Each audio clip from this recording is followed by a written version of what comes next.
vous avez indiqué que les résultats que nous allons vous présenter sont presque contre-intuitifs. Moi, je serais tenté de dire que, et on va le voir ensemble, lorsque vous allumez la télévision, lorsque vous écoutez la radio, lorsque vous êtes amené à lire un certain nombre d'informations, que ce soit à travers la presse papier traditionnelle ou à travers Internet et les différents réseaux sociaux, il y aurait une fronde qui se nourrirait en France contre les éoliennes, contre l'installation des parcs éoliens et contre ces différents dispositifs qui permettent de produire de l'énergie de manière un peu différente. On va le voir ensemble, il n'en est rien et effectivement, nous avons été, d'un point de vue d'institut, au regard de cette remontée que l'on peut avoir de manière un peu éparse, une situation et une grille de lecture qui va être extrêmement différente. Si on se place d'un point de vue général, vous l'avez indiqué, Monsieur le Président, tout à l'heure, il y a aujourd'hui dans la société française une vraie appétence, voire une vraie inquiétude à l'égard de l'avenir et une vraie appétence à voir de nouveaux modes de production de l'énergie, non pas d'un point de vue général, non pas uniquement d'un point de vue idéologique, mais en se disant nous n'avons pas le choix et il faut modifier nos comportements, il faut modifier nos méthodes qui permettent d'éviter de faire en sorte qu'il puisse y avoir un réchauffement climatique.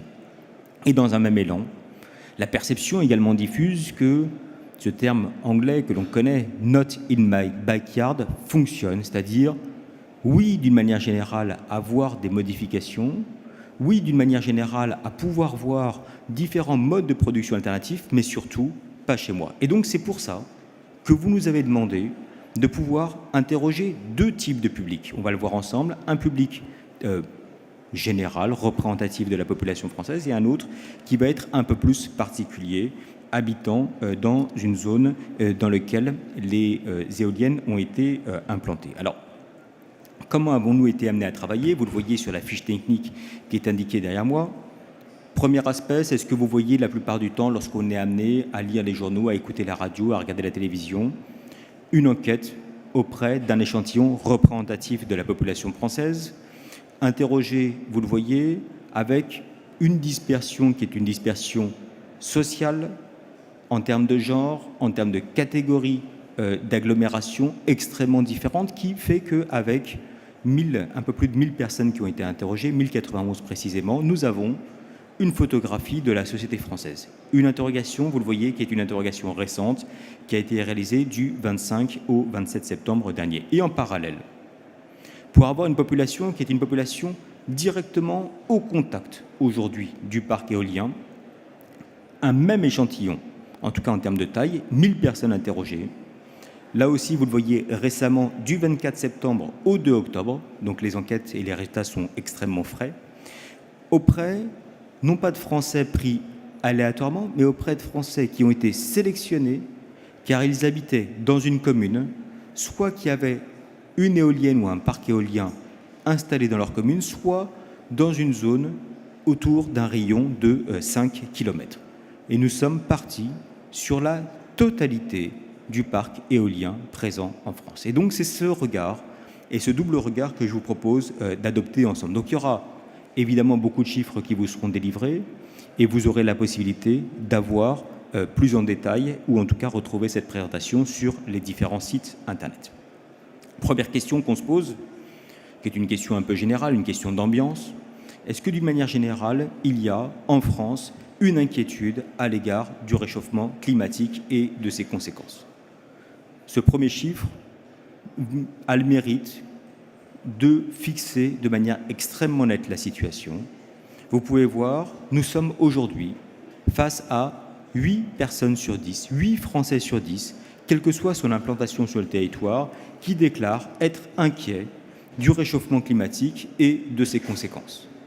Ça n'est pas le cas dans tous les pays.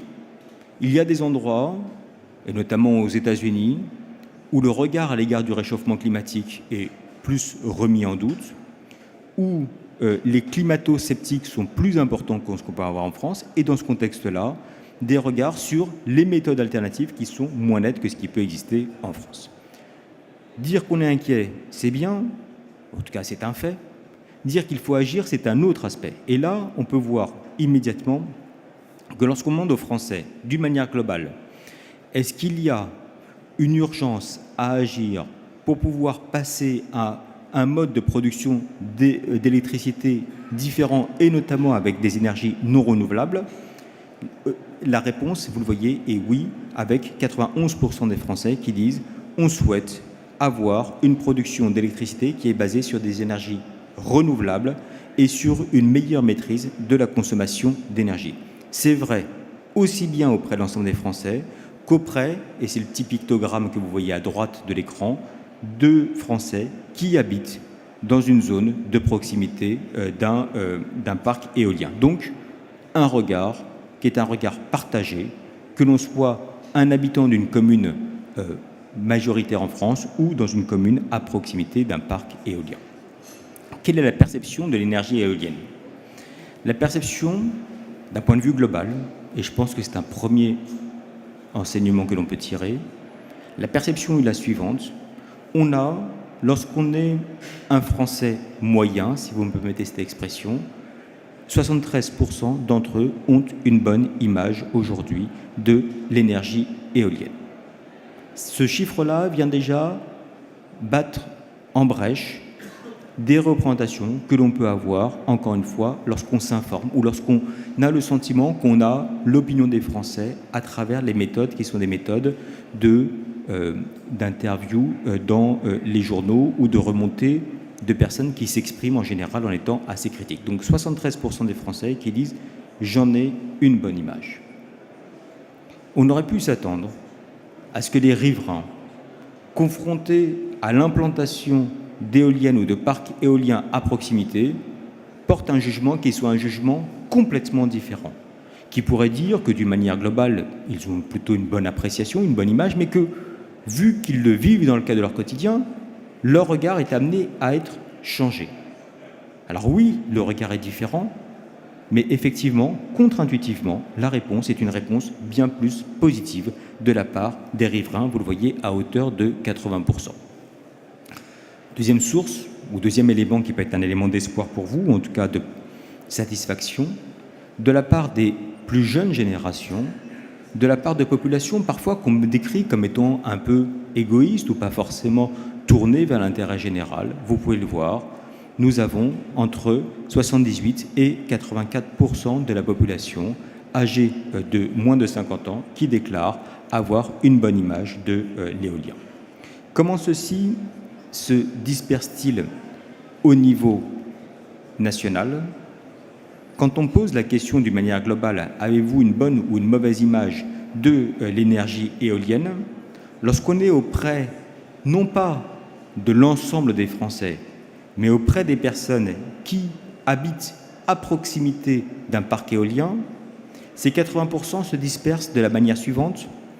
Nous avons sorti les résultats sur les grandes régions sur lesquelles nous disposions d'effectifs qui étaient suffisants. On peut en tirer déjà deux types d'enseignements. Il n'y a pas une région en France où nous sommes face à des habitants qui habitent à proximité d'un parc éolien pour lequel la critique est une critique majoritaire.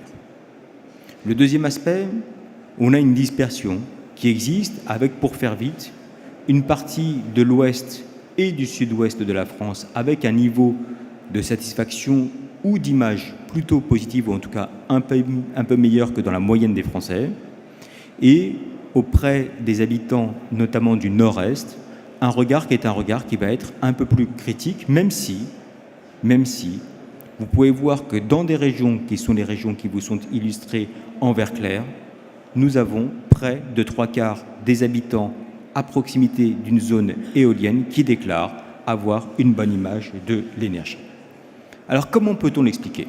Quels sont les critères qui permettent de dire si cela correspond bien ou mal à l'énergie éolienne? Vous le voyez, les résultats vous sont hiérarchisés en fonction de l'intensité des réponses qui nous ont été apportées. En vert clair, l'ensemble des Français. En vert foncé, les personnes qui habitent à proximité d'une éolienne ou d'un parc éolien, immédiatement, nous avons un regard qui est un regard plutôt positif, ou en tout cas meilleur, de la part des Français qui habitent à proximité d'une zone éolienne. Comment on qualifie aujourd'hui l'énergie éolienne ? On la qualifie de propre, qui n'émet pas de gaz à effet de serre. Et donc ça correspond à cet état d'esprit général, inquiétude à l'égard du réchauffement climatique, soit qu'il puisse y avoir une transformation de nos modes de production d'électricité et cohérence avec l'énergie éolienne. C'est une source d'énergie inépuisable.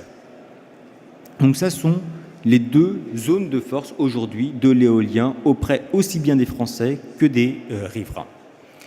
Cela apparaît également comme étant moderne, source de revenus pour les territoires où les éoliennes sont implantées, une bonne alternative aux énergies fossiles et au nucléaire, avec la capacité à pouvoir produire de l'énergie toute l'année, est une source d'activité pour les territoires où les éoliennes sont implantées, sans danger, contribuant à la création d'emplois dans les territoires où les éoliennes sont implantées, puis enfin, efficace, permettant de produire une grande quantité d'énergie. Le regard à l'égard de l'éolien, ce n'est pas uniquement un regard qui pourrait être un regard sympathique, entre guillemets. Il y a, en dehors des considérations à caractère écologique et environnemental, la perception que les missions, qui peuvent être les missions de production d'énergie, peuvent être remplies par l'éolien. Et puis également, parce qu'en France, on ne se nourrit pas uniquement d'amour et d'eau fraîche, une aspiration et la considération qu'un modèle économique peut se dégager à travers l'implantation d'éoliens et une puissance économique qui peut en découler. Dernière question, qui souvent est la question emblématique, ce sur quoi les points d'achoppement apparaissent comme étant les plus forts. Est-ce que ceci a un impact ou pas sur le paysage ? Un impact minime sur le paysage ? La réponse est oui, donc ça veut dire minoritaire de la part de 44% des Français. Quand on habite à proximité d'une éolienne ou d'un parc éolien, vous pouvez voir que ce regard est un regard plus mitigé, et alors que nous sommes auprès d'un échantillon représentatif de personnes qui habitent justement à proximité d'une éolienne ou d'un parc éolien, une personne sur deux déclare que ceci a un impact minime. Donc on voit bien qu'il n'y a même pas une rebuffade de la part de ceux qui sont vraiment en situation précise de savoir ce dont ils parlent et qui vont même porter un jugement qui peut être un jugement plus positif. C'est effectivement une dimension qui est une dimension plutôt contre-intuitive. Quel regard est porté, ou quels sont les regards qui sont portés concernant l'implantation ? À froid, quand vous interrogez 1000 Français qui sont présents au niveau de l'ensemble du territoire, 68% déclarent que l'installation à proximité de leur lieu, de lieu où ils habitent, d'un parc éolien serait une bonne chose. On aurait pu s'attendre également à ce qu'on puisse nous dire, d'une manière globale, c'est une bonne chose, mais à côté de chez moi, la réponse est non. Pourquoi 68% des Français déclarent que ça serait une bonne chose ? Notamment avec une vocation qui est une vocation citoyenne. Premier aspect, c'est une contribution à la protection de l'environnement. Deuxième aspect, c'est donner la preuve de l'engagement écologique de son territoire, et on sait que les Français portent une fierté de leur territoire en considérant qu'il y a parfois une dimension d'exemplarité à pouvoir porter. Troisième aspect, et ça renvoie à ce qu'on avait pu identifier tout à l'heure, la perception, l'idée selon laquelle il y aurait une source de revenus économiques et d'avantages fiscaux pour la commune, soit à caractère personnel, soit lié aux agriculteurs. Donc on est dans un aspect qui est un aspect, vous le voyez, où la dimension de citoyenneté, de responsabilité, n'est pas portée par une majorité de Français, mais est portée par un regard qui est un regard positif de la part de 68% des Français qui vont dire « nous mettons en avant cette dimension-là comme étant une dimension structurante dans le regard positif que l'on peut porter à l'égard des éoliens ». C'est encore plus vrai de la part des jeunes C'est encore plus vrai sur la dimension économique lorsqu'on va interroger les personnes qui sont âgées de 65 ans et plus. S'il y a bien, pour le coup, un registre qui apparaît comme étant plus difficile que les autres à pouvoir porter, c'est la dimension d'esthétique. Il y a, vous le voyez, de manière extrêmement faible, une part de population qui se déclare dans un même élan et favorable à l'implantation d'éoliennes chez eux, et dans un même élan qui vont considérer que ceci s'intègre bien dans le paysage, mais tout ceci se passe comme s'il passait au-dessus. Dernière question, avant que nous puissions échanger les uns avec les autres. Un point qui est un point extrêmement intéressant dans les dynamiques d'opinion. D'une manière globale, quand on interroge non pas l'ensemble des Français, mais les riverains, que nous disent-ils? Ils disent, au début, 44%, j'étais plutôt favorable. 9% déclarent, quand on a parlé du parc, quand on a parlé de l'implantation potentielle, j'y étais plutôt opposé, et une personne sur deux déclare qu'elle y était ni favorable, ni opposée, qu'elle n'avait pas d'opinion, ou éventuellement qu'elle n'habitait pas sur place. Que se passe-t-il après? 85% des riverains qui déclaraient au préalable j'étais plutôt favorable, déclarent toujours qu'il s'agit d'une bonne chose. Donc une déperdition de la part de ceux qui étaient en soutien avec le projet qui apparaît comme étant relativement faible. Et puis le deuxième enseignement, qui pour moi est l'enseignement le plus important, quand vous partez sur les personnes qui disent « au début, j'étais opposé », que nous disent-ils? On peut voir que 1 sur 2 seulement déclare qu'il s'agit encore aujourd'hui d'une mauvaise chose. Donc on a une personne sur 2 qui dit « au début, j'étais opposé à l'implantation de ces éoliennes, à la construction de ce parc éolien ou à ce développement, et aujourd'hui, j'y suis plutôt favorable ». On est donc dans ce contexte où une enquête d'opinion permet d'objectiver une situation, permet de passer au-dessus des « on dit », permet de passer au-dessus du « qu'en dira-t-on », permet de passer au-dessus des bruits, des messages qui peuvent être relayés dans les médias, ou comme c'est souvent le cas, ce sont les personnes qui sont contre, ce sont les personnes qui sont en désaccord, ce sont les personnes qui sont critiques, qui vont s'exprimer, qui vont prendre la parole, qui vont se construire autour d'associations pour pouvoir lutter contre des projets qui peuvent être des projets portés. Il y a, et cela a été rappelé, une vraie dynamique d'opinion aujourd'hui. Une dynamique d'opinion autour de « oui, il faut engager une transition écologique et environnementale ». Oui, le problème du réchauffement climatique apparaît comme étant un problème endémique. Et oui, on peut penser à des méthodes qui sont des méthodes alternatives pour pouvoir produire de l'énergie, produire de l'électricité.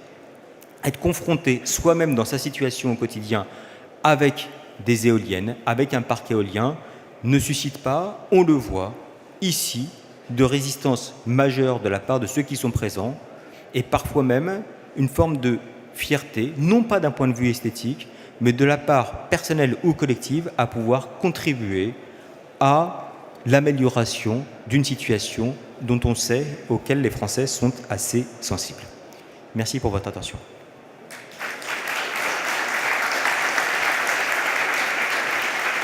Merci, Monsieur Lévy. Alors c'est vrai que ça renvoie à d'autres éléments qu'on observe en France, à savoir que finalement les gens ont très peur de ce qu'ils ne connaissent pas, et quand ils le fréquentent, finalement ils se rendent compte que c'est pas si terrible, voire que c'est positif. Chose promise, chose due. A-t-on des questions dans la salle? Ça c'est l'angoisse de l'animateur. Ah, Jean-Yves Grandidier, je vais vous passer le micro. Bonjour, merci pour cette étude très intéressante, surtout quand elle va dans un sens comme ça. Je voulais vous demander, sur les 15% de personnes qui étaient favorables avant l'implantation et qui sont moins favorables, alors je ne sais pas à quel niveau ils sont redescendus, après que l'installation était faite, pour quelles raisons? Est-ce que c'est des questions de bruit, des questions de balisage aérien, des questions d'impact visuel? Est-ce que vous avez réussi à détecter et à analyser les raisons pour lesquelles ces gens étaient plutôt devenus pas favorables? Je note. Est-ce que je prends plusieurs questions? Merci. On va prendre plusieurs questions. de manière à ce que M. Lévy puisse y répondre en groupe. Est-ce que nous aurions une deuxième question dans la salle? Oui, madame. Alors n'hésitez pas à vous présenter, c'est toujours intéressant. Bonjour, Mélanie Georgevitch, Société Olfi. Quand vous présentiez donc, que 68% des Français estimaient que l'installation d'un parc éolien à proximité de leur territoire serait une bonne chose, je voulais savoir si dans l'échantillon, vous aviez pris l'ensemble des riverains français, à savoir aussi bien les citadins que les ruraux. Et donc du coup, quelle était la part des citadins et des ruraux et quelle était leur part dans cette analyse? Une dernière question peut-être? Allez, une dernière. Madame. Bonjour, Hélène Milot, Enedis en Champagne-Ardenne. J'avais une question sur la notion de riverain d'éoliennes. Est-ce qu'il y avait un seuil? Est-ce que vous avez perçu une différence d'appréciation justement en fonction du nombre de parcs ou du nombre de mâts dont était le riverain? Voilà. Est-ce qu'il n'y a pas un seuil d'acceptabilité? Est-ce que vous avez pu percevoir ça? Peut-être des premières réponses aux premières questions. Sur la question de l'échantillon, nous avons un échantillon qui est un échantillon aussi bien concernant les Français que concernant les riverains, qui sont à chaque fois représentatifs de chacune des populations de départ. Population française, elle est entièrement représentative en termes de sexe, d'âge, de profession, de localisation géographique. Et la localisation géographique se qualifie de deux manières, que ce soit la répartition en matière de territoire en fonction des régions françaises et en parallèle en fonction de la taille de la commune, c'est-à-dire des habitants des grandes communes comme des habitants des petites communes. Quand nous avons été amenés à travailler auprès des riverains, nous avons relevé l'ensemble des parcs éoliens existants sur le territoire. Nous avons été amenés à nous assurer de la composition également en termes de sexe, d'âge, de profession, de localisation géographique et de taille de commune de cette population, de manière à chaque fois à avoir des échantillons qui sont des échantillons absolument représentatifs de la population, que ce soit au niveau des Français comme au niveau des riverains. Nous n'avons pas sélectionné des parcs éoliens particulièrement par rapport à d'autres et nous n'avons pas sélectionné des zones géographiques en France les unes par rapport aux autres. Ce qui est assez frappant, c'est qu'on n'assiste pas, d'un point de vue général, à un clivage entre les ruraux et les urbains. On ne voit pas, d'un côté, ceux qui peuvent nous dire j'habite en milieu urbain, d'une manière générale, de toute façon, je sais très bien qu'il n'y aura jamais de parc éolien qui sera construit à proximité, donc je vais y être favorable, et de l'autre, des ruraux qui seraient plus opposés parce que potentiellement confrontés à une forme de situation. Donc on a un regard qui traverse l'ensemble de la population française. Une des questions qu'on s'est posées visait à répondre comment on qualifie aujourd'hui un riverain. Est-ce qu'on le qualifie uniquement en fonction d'être un habitant soi-même de la commune dans laquelle le parc éolien ou dans laquelle les éoliennes sont implantées, ou est-ce qu'on cherche à voir si on se trouve dans une zone géographique qui est une zone géographique où leur présence est visible? Le choix que nous avons fait, mais qui se base également sur d'autres types d'enquêtes qu'on a pu être amenés à réaliser sur des implantations qui sont des implantations en fonction de nos politiques publiques, mais qui peuvent dépasser le strict cadre de l'environnement de ceux qui sont directs, c'est d'avoir une zone géographique de 5 km.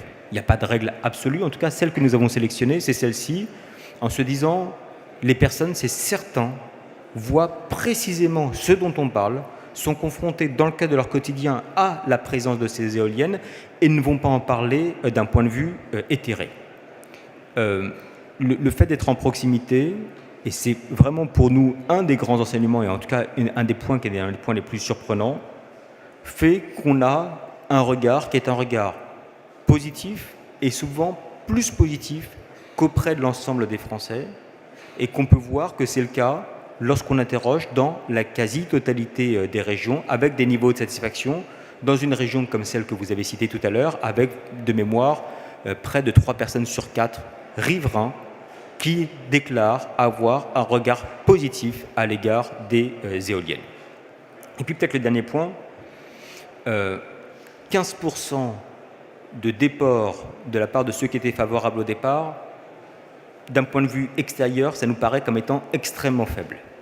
C'est-à-dire qu'il y aurait pu avoir une promesse qui soit une promesse non tenue. Il y aurait pu avoir un projet qui était un projet considéré comme étant survendeur par rapport à la réalité. Et quand on a cherché à regarder dans le détail, on n'a pas vu un facteur qui est un facteur clé qui ferait que ces 15% seraient amenés à juger de manière plus critique la différence entre le projet, la promesse initiale et la réalisation au final.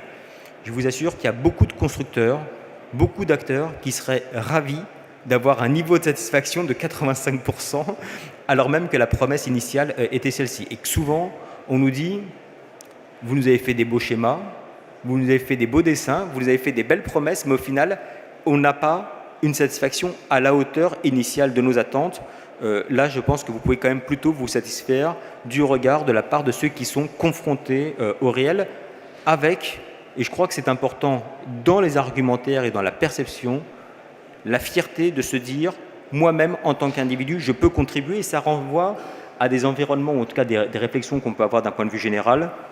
Les Français, dans le cadre de leur quotidien, se disent, qu'est-ce que je peux faire pour pouvoir, à mon échelle, contribuer à sauvegarder la planète. Le tri en fait partie, l'économie d'eau en fait partie, et peut-être que l'éolien peut également contribuer, aux yeux des Françaises et des Français qu'on interroge, à donner, ou en tout cas à apporter sa petite pierre à un édifice qui peut être un édifice plus complexe. Merci à vous pour ces éléments de réponse. Avant de vous libérer,